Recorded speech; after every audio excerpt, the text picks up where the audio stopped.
Hello, my friends. Welcome to this week's edition of BHC Today. We are stubborn people, if we're honest. I know I'm stubborn.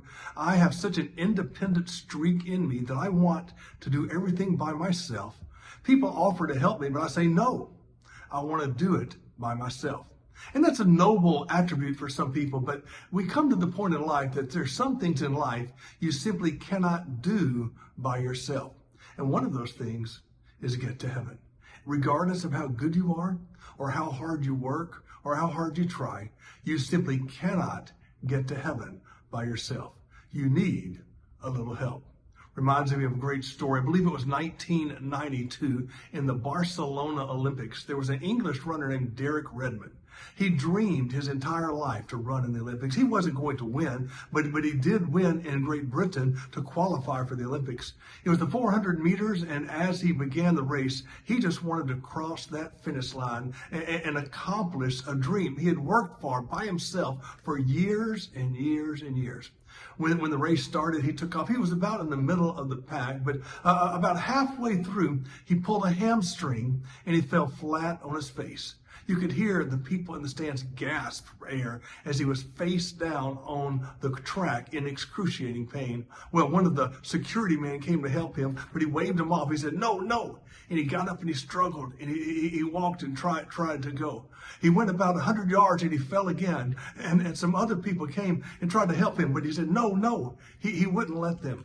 He was about 50 yards from the finish line when he knew he'd never make it.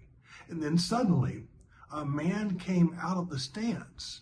Not a security guard, not an official, but a man came and talked to him on the track. He looked up and he let the man pick him up. Together, these two men walked side by side, arm in arm, the final 50 yards across the finish line. Now, why did he let this man carry him when he would let no one else? The man was his father, who had seen him his whole life, trained for this event, and came and picked him up, and together they walked across the finish line, and his dreams came true. When I relate that to our lives as Christian, I think we're a lot like Derek Redmond. We have our dreams, we have our goals, we have our aspirations in life, and God is in heaven looking down for us, and he sees us running our race, only he sees us when we pull a hamstring, when we fall flat on our face, and there's no way we can make it on our own.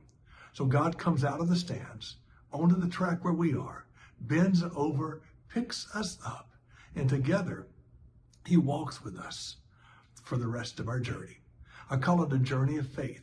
It's not a journey of independence, it's a journey of dependence. Friends, if you want to get to heaven, you have to be dependent and not independent. You have to trust God, your Heavenly Father, to hold you in his arms and carry you across that finish line.